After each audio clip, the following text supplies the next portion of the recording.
Malheureusement, depuis quelques années maintenant, les grèves des enseignants sont devenues récurrentes, cela aux grandes dames des élèves et de leurs parents. Et souvent, c'est comme par enchantement que les tenants du pouvoir et les enseignants s'accordent pour sauver l'année scolaire. Beaucoup de Sénégalais espéraient que la rencontre tenue jeudi dernier entre l'État et les syndicats d'enseignants pour parler de la crise qui paralyse l'école depuis novembre allait aboutir à une solution.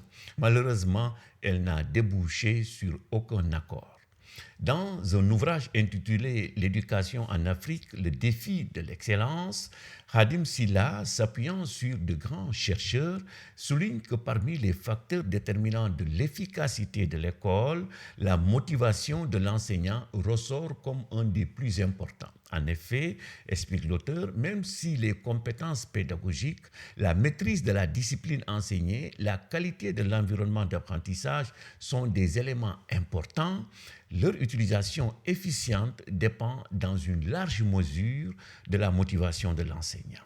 Autrement dit, la motivation chez l'enseignant, c'est comme le carburant pour un véhicule. Impossible donc d'améliorer la qualité de l'éducation si les enseignants sont embourbés dans la démotivation. C'est manifestement la raison pour laquelle Khadim Sylla invite dans son livre les décideurs à considérer avec la plus grande attention toutes les mesures susceptibles de stimuler la motivation des enseignants. Avec la crise qui paralyse l'école sénégalaise, l'invite de Khadim Sylla doit être pris en compte par les autorités.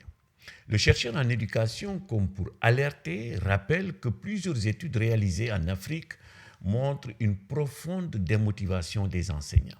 Il ajoute que les raisons d'insatisfaction les plus souvent invoquées sont les mauvaises conditions de vie des enseignants, souvent attribuées au niveau des salaires jugés insuffisants. Il y a aussi la dégradation des conditions de travail et des perspectives de carrière peu stimulantes.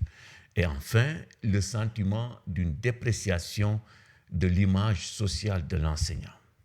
Ma crainte, dans ce contexte de grève endémique, est que les enseignants finissent par se lasser, voire se démotiver.